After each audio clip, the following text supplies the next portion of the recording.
오늘 주신 하나님 말씀은 디모데전서 1장 12절에서부터 20절까지 말씀입니다.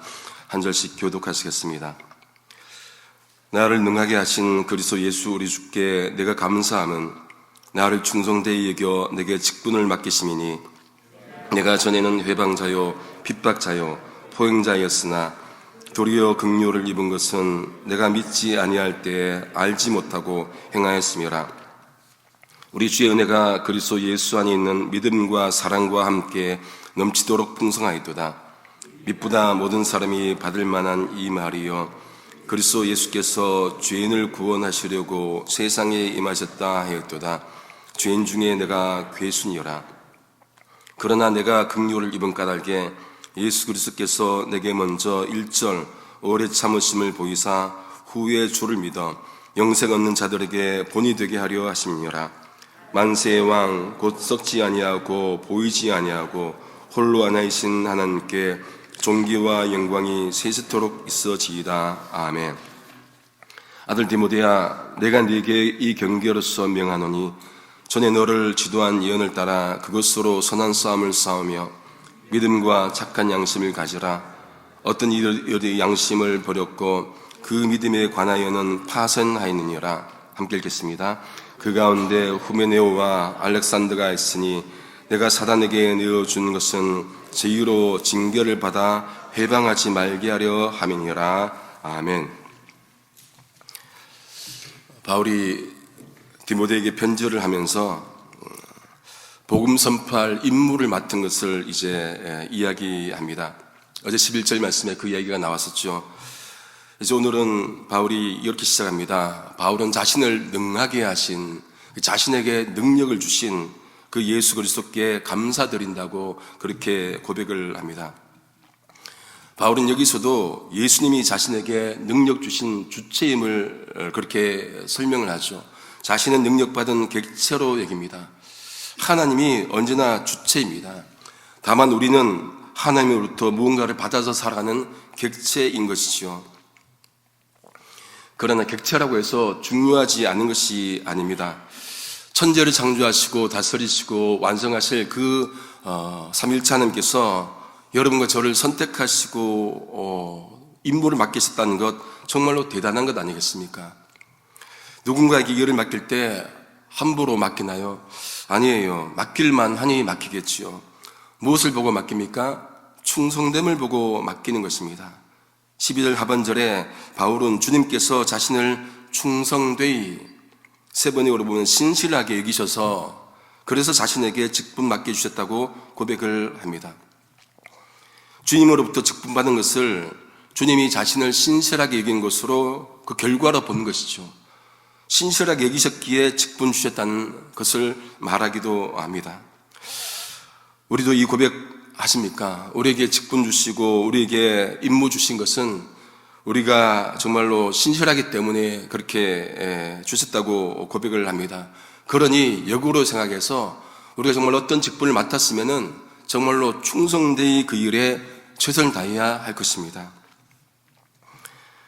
바울은 자신의 삶을 돌아보면서 하나님께서 자신에게 은혜 베푸신 것을 고백합니다. 13절 보십시오. 내가 전에는 회방자요 핍박자요 포행자 폭행자죠. 그랬지만은 도리어 긍휼을 입은 것은 내가 믿지 아니할 때에 알지 못하고 행하였습니다. 세 번역으로 보시면은 그러나 그러한 행동은 내가 믿지 않을 때에 알지 못하고 한 것이므로 하나님께서 나에게 자비를 베풀어 주셨습니다. 바울은 자신이 하나님 믿지 않을 때 예수 믿는 사람들을 핍박했지만은 그것은 믿지 않을 때 모르고 행한 것이라 그렇게 말합니다. 그래서 하나님께서 그것을 감안하셔서 은혜를 베풀어 주셨다 그렇게 얘기를 하는 것이죠. 여러분, 우리가 모두가 죄인이잖아요. 오늘 우리 찬양한 것처럼 이제껏 내가 살아온 모든 것을 돌아보니까 이 모든 것이 은혜입니다. 돌아본 모든 것이 은혜지요. 알지 못할 때 지은 죄가 많습니다. 아니, 우리가 원래 죄인이었을 때 하나님이 우리를 사랑하신 거예요.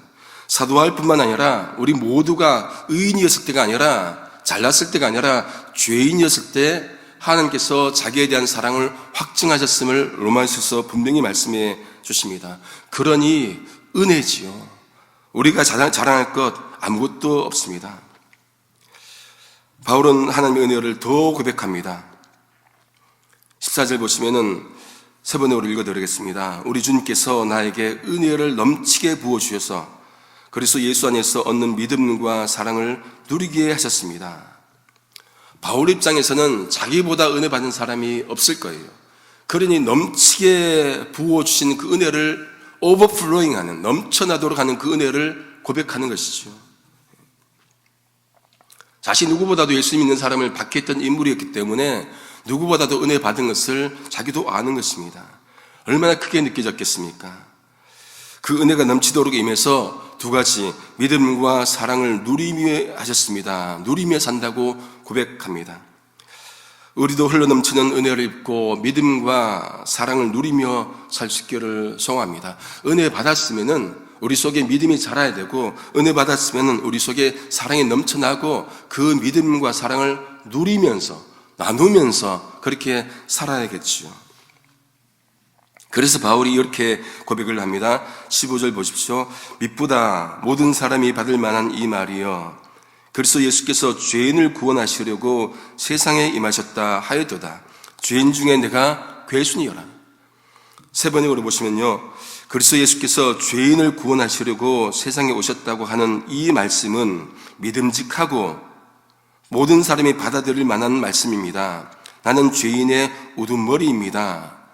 자신이 전에는 박해자요, 포행자요, 핍박자였지만은 죄인을 구원하시려고 오신 그 예수를 통해서 은혜 받고 구원받고 복음 증가하니까 이보다 더 큰 은혜가 없다는 거예요.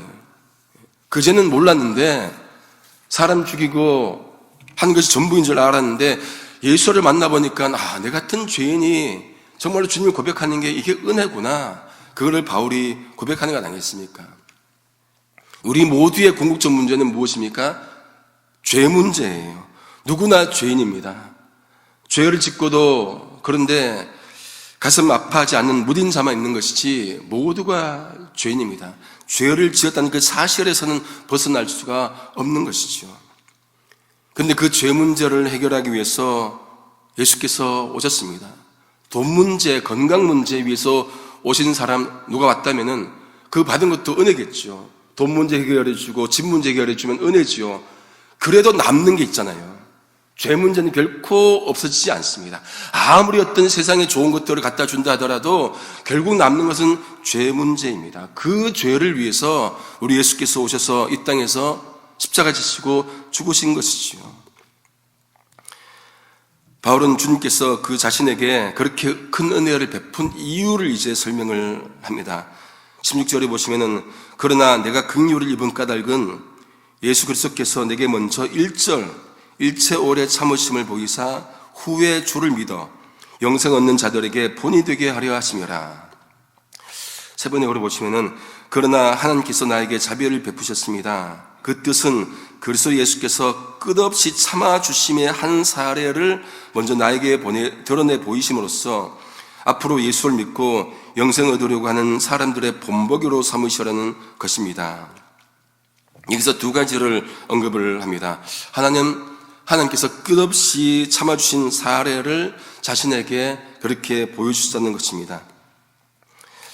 바울은 예수님 만나고 삶을 돌아보니까 하나님께서 정말로 참아주셨구나, 나를 끝까지 참아주셨구나 하는 것을 고백하게 된 것이죠. 두 번째, 다른 하나는 앞으로 예수님 믿을 자들에게 자신을 본보기로 삼아주셨다, 그렇게 고백을 합니다. 바울은 파란만장한 삶을 살았습니다. 예수 믿는 자를 핍박했습니다. 다메섹 도상에서 주님을 만났습니다. 목숨 걸고 이방인들에게 복음 증거합니다. 그보다 파란만장한 삶을 산 이가 없을 거예요. 그러니 그런 파란만장한 삶 가운데 고백한 게 무엇이겠습니까? 이렇게도 살아보고 저렇게도 살아보고 극과 극을 와닿는 그 삶 속에서 고백한 게 무엇입니까? 로마서 14장 8절, 우리가 살아도 주를 위해 살고 죽어도 주를 위해 죽나니 그러므로 사나 죽으나 우리가 주의 것이라. 제가 제일 좋아하는 말씀입니다. 살아도 주를 위해 살고 죽어도 주를 위해 살고. 왜 그렇습니까? 생명 주신 예수께서 영생을 주셨는데 내 삶이 뭐라고 나를 위해 살겠는가? 내 삶이 뭐라고 가정 위해 살겠는가? 내 삶이 뭐라고 내 아내를 위해 살겠는가? 나를 위해 죽으신 그분 위해 살겠다는 게 이 고백이잖아요. 우리 모두 이런 고백할 수 있기를 소망합니다. 이런 고백하니까 본보기가 되는 것이죠. 바울은 그런 하나님께 영광을 돌립니다. 17절에 보시면은 만세의 왕, 영원하신 왕이죠.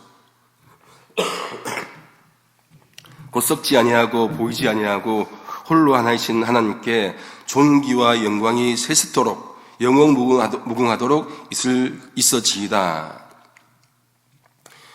바울은 여기서 하나님의 그 세 가지 속성을 언급을 합니다. 첫 번째, 영원하신 왕. 무슨 말입니까? 썩어 없어지지 않으시는 분이라는 거예요. 유한한 존재는 있다가 없다가 있다가 없어지죠. 영원한 존재가 어디에 있겠습니까? 모두가 없었던 때가 있어요. 있었던 존재도 시기도 있죠. 그러나 결국에는 사라집니다. 그런데 한 분 하나님, 그 하나님은 시간이 없잖아요. 영원하신 분이십니다. 두 번째, 그 영원하신 왕은 보이지 않으십니다. 세 번째, 우리의 영원하신 왕은 오직 한 분 하나님이십니다. 우리는 한 분 하나님이신 하나님 믿는데 유대교도 한 분 하나님 믿죠. 그럼 차이는 무엇입니까? 유대교와 우리의 차이점은 삼일체 하나님이에요. 그들도 한 분 하나님 믿어요. 그런데 그들에게는 예수가 없잖아요. 우리는 성부이자 성자이자 성령이신 삼일체 하나님을 믿는 그 한 분 하나님을 믿는 것이죠. 엄청난 차이가 있습니다. 바울은 그런 하나님께 영광 돌리자고 합니다. 우리 삶의 목적과 우리 삶의 목표는 영광 돌리는 거예요. 제가 신학의 마지막도 영광이라고 말씀을 드렸습니다. 영광 독솔로지예요. 모든 영광을 하나님께, 찬양 가사가 있습니다. 모든 영광을 하나님께, 모든 영광을 하나님께, 온 마음과 뜻 다해 주 사모합니다. 모든 영광을 하나님께. 우리의 어떤 삶이든 어떤 형편에 있든 우리 삶은 영광 돌리는 삶, 나의 영광이 아니라 어떤 사람의 영광이 아니라 주님께 영광 돌리는, 한 분 하나님께만 영광 돌리는 그 삶을 살아야겠죠. 바울은 디모데를 아들로 부르면서 교훈을 다시금 명합니다. 18절에 보시면 전에 너를 지도한 예언을 따라서 그것으로 선한 싸움을 싸우라, 그렇게 합니다. 선한 싸움을 하라는 것은 악한 싸움이 또 있다는 것이겠죠. 두 종류의 싸움이 중에 선한 싸움을 싸워야 합니다. 그렇게 선한 싸움을 싸우고 19절에 보니까 믿음과 착한 양심을 가져라, 그렇게 또 권면합니다. 바울이 보기에 어떤 이들은 양심 버렸고 19절 하반절에 보면은 그 믿음에 관하여는 세 번으로 보시면 신앙생활에서는 파산나 있다. 어떤 사람을 보니까 양심 버리고 믿음 생활에서 파산했다는 거예요. 자초했다는 겁니다. 여러분, 믿음과 착한 양심, 선한 양심은 어떤 관계가 있습니까? 믿음은 하나님과의 관계고 착한 양심은 세상과의 관계겠죠. 여기도 이중적으로 연결이 될 수 있습니다. 그렇게 양심 버리고 시장생활에서 파산당한 그 사람으로 20절에 보니까 후메네오와 알렉산더를 언급합니다. 바울이 그들을 사탄에게 넘겨주었다고 말합니다. 이유가 무엇입니까? 그들로 징계받아서 회방하지 말게 하려 하심이라. 세 번에 보시면요, 그것은 내가 그들을 응징해서 다시는 하나님을 모독하지 못하게 하려 함이라. 우리가 믿음 생활에서 파산하고 믿음 생활에서 넘어지는 것, 한편으로는 하나님을 모독하는 것으로 볼 수가 있습니다. 우리 삶 가운데 정말로 주님께 영광 돌리고 우리 삶 가운데 내 신앙을 통해서 우리 모습 통해서 하나님 좀 더 높인다면은 그것이 가장 값진 삶이 아니겠습니까? 말씀을 정리합니다. 얼마 전에 이제 건강검진하러 병원에 갔습니다. 새로 간 병원이어서 이제 가서 제 날짜를 잡고 하는데 한 달이 걸리더라고요. 참 미국 좋은 세상이죠. 한 달 걸려서 병원 잡고, 새로 가는 곳이기에 키도 재고 몸무게도 재고 혈압 재고 이렇게 방에서 기다리는데 뒤에 오신 이제 할아버지 할머니가 이제 그렇게 또 과정을 거치고 간호사분과 대화 나눈 것을 듣게 된 거예요. 아버님 몸무게가 10개월 만에 10파운드가 줄었어요. 어디 아프세요? 그러니까 그 어르신이 대답하는 게 이렇습니다. 입맛이 없었어요. 저는 입맛 없다는 것을 잘 몰라요. 제가 잘 먹잖아요. 된장찌개 나오면 2그릇 먹는데, 근데 이번에 아파 보니까 며칠 동안 입맛이 없더라고요. 의지적으로 다이어트를 해야 제 몸무게가 주는데, 다이어트 원하시는 분들은 아파 보시면 최고입니다. 말씀이 양식이잖아요. 그죠? 근데 말씀에도 입맛이 있겠구나. 그걸 배우게 되었습니다. 그래야 말씀을 사모하겠지요. 말씀에 대한 사모함이 없으면은, 말씀에 대한 입맛이 없으면은 우리가 병들게 되어 있습니다.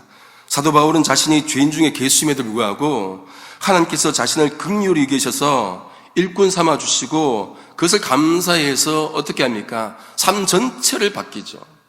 바울에게서 말씀에 대한 입맛이 없을 때가 있었겠습니까? 없었을 겁니다. 오로지 말씀 가지고 복음 증거하고 오로지 말씀 가지고 정말로 전하고 목숨까지 이을 위험을 몇 번씩 겪으면서도 말씀에 대한 사모함으로 나간 게 바울이었던 것이지요.